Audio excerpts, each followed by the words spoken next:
అందరికీ నమస్తే. ఆంధ్రప్రభకి స్వాగతం. నేను మీ సంతోషి. ప్రస్తుతం మనతో పాటు నిర్మాత చిట్టిబాబు గారు ఉన్నారు. నమస్తే సార్. నమస్తే అమ్మా. సార్, ఈరోజు సడన్‌గా 'దిల్ రాజు'పై, అలాగే ఆయన ఇంటిపై, ఆఫీస్‌పై, మరి చూసుకున్నట్లయితే 'మైత్రి' మూవీ మేకర్స్ ఆఫీసులపై కూడా ఈ ఐటీ సోదాలు జరుగుతున్నాయి. సడన్‌గా ఈ ఐటీ సోదాలకు గల కారణం ఏంటి సార్? సడన్ కాదమ్మా. ఐటీ డిపార్ట్మెంట్ పనులే అది. వాళ్ళ డ్యూటీలయి. వాళ్ళు ఎక్కడ కోట్ల మీద పెద్ద ఎత్తున ట్రాన్సాక్షన్స్ జరుగుతున్నాయి. ట్రాన్సాక్షన్ జరుగుతుంటే అక్కడ సరైన ట్యాక్స్ వసూలు అవుతుందా, కట్టారా? ఇది వాళ్ళ పని అది కదా, డిపార్ట్మెంట్ పని అది. సో వాళ్ళు సడన్ కాదు. ఇప్పుడు మరి 'మైత్రి' మూవీసు, 'దిల్ రాజు' వీళ్ళందరూ కోట్ల మీద అనౌన్స్మెంట్లు కదా.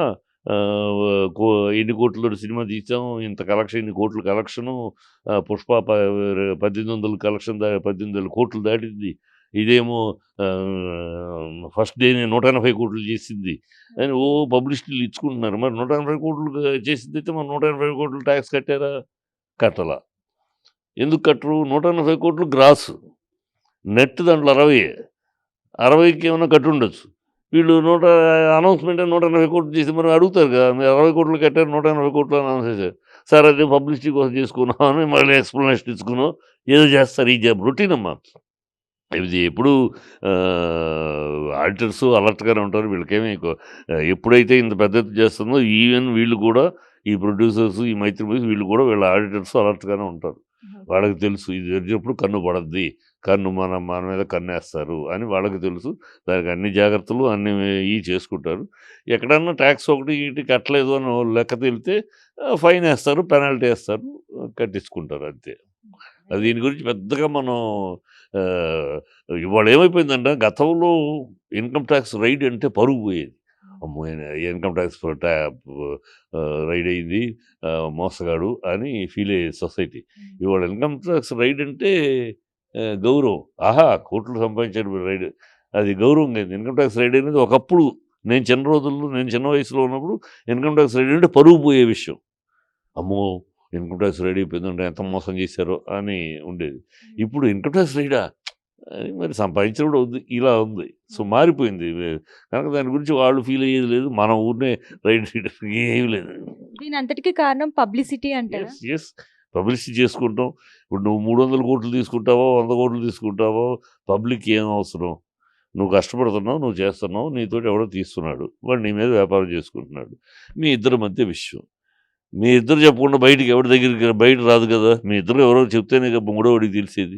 ఎందుకు చెప్పాలి? నువ్వు ఎంత ఇస్తున్నావో నీకు తెలుసు, ఇచ్చుకునేవాడు పుచ్చుకునేవాడు, మీ ఇద్దరి మధ్య ఉండాల్సిన విషయాన్ని పబ్లిక్ ఎందుకు చేయాలి?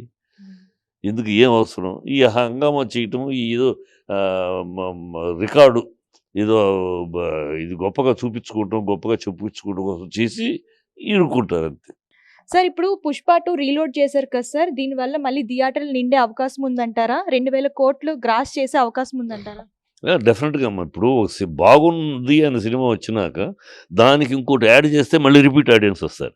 నేను బాగాలేని సినిమాకి నువ్వు ఏం యాడ్ చేసినా, ఏం ఎడిట్ చేసినా అయిపోయింది, చాప్టర్ క్లోజ్. దాని గురించి మనం ఏం బుల్డోజర్స్ తెచ్చినా లెగవదు. బాగుందని టాక్ వచ్చి హిట్ అయిన తర్వాత ఇంకా దాంట్లో ఏదైనా యాడ్ చేస్తానంటే ఇది ఎంత బాగుంటుందో యాడ్ చేసి అనే ఉంటుంది, ఆ క్యూరియాసిటీ ఉంటుంది. ఇంకా ఆడియన్స్ పెరుగుతారు, రిపీట్ ఆడియన్స్. ఆల్రెడీ 1800 టచ్ చేసింది, 2000 టచ్ చేయడం పెద్ద విషయం కాదు. 2500 థియేటర్లు, 12,500 థియేటర్లు.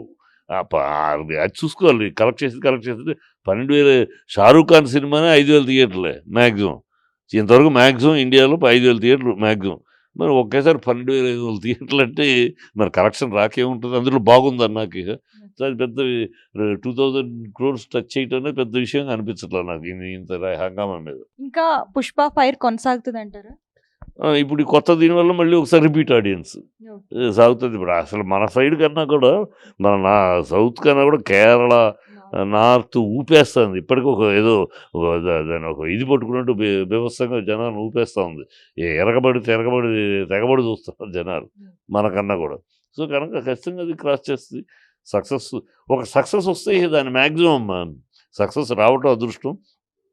సక్సెస్ వచ్చిందంటే దాన్ని ఎంత మ్యాక్సిమం దాని నుంచి బెనిఫిట్ పొందాలో ఆ నిర్మాత, డిస్ట్రిబ్యూటర్లు ప్లాన్ చేసుకుంటారు, అది చేసుకుంటున్నారు, అది చెయ్యాలి కూడా, తప్పదు. సార్ ఇప్పుడు సంజయ్ రాయ్‌కి మరణశిక్ష విధించకుండా యావజ్జీవ కారాగార శిక్ష విధించారు కదా సార్! దానికి గల కారణం ఏంటి సార్? 50 మంది వాగ్మూలం ఇచ్చారు. అలాగే సీసీటీవీ ఫుటేజ్ అనాలిసిస్‌తో కూడా అన్నీ సబ్మిట్ చేసినా కూడా ఎందుకు మరణశిక్ష విధించలేదు?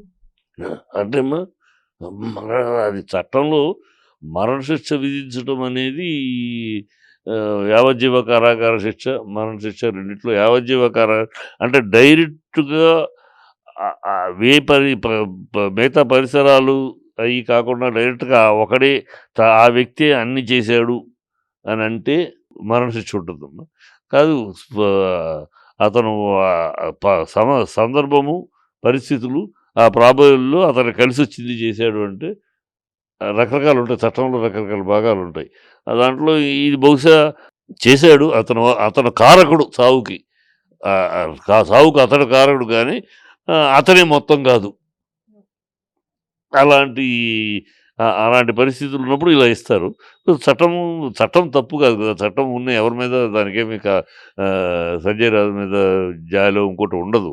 చట్ట ప్రకారం అక్కడున్న చట్టంలో ఉన్న సెక్షన్స్ దాని ప్రకారం సాక్ష్యాధారాలు బట్టి ఏది ఇవ్వచ్చు వాళ్ళు ఇస్తారు. మనం దాన్ని తప్పట్టాల్సిన అవసరం లేదు. సార్ నల్గొండ రైతు మహాధర్నా మరోసారి వాయిదా పడింది. అసల కాంగ్రెస్ అలాగే బీఆర్ఎస్ మధ్యన మళ్ళీ ఫైట్ మొదలైంది. అసలేంటి సార్ అసల? బీఆర్ఎస్ ఏమో రైతులకి సపోర్ట్ చేస్తానని అంటుంది. అలాగే కాంగ్రెస్ ఏమో రైతుల్ని తప్పుదోవ పట్టిస్తాను అని అంటున్నారు కార్యకర్తలు. దీని మీద మీరేమంటారు?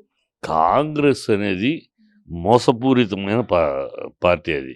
అది కాంగ్రెస్ ప్రభుత్వం, కాంగ్రెస్ నాయకులు వాళ్ళకి మోసం తప్పితే వాళ్ళు చిన్నప్పుడు ఉగ్గుపాలతోటి నేర్చుకునేది మోసము, అబద్ధము.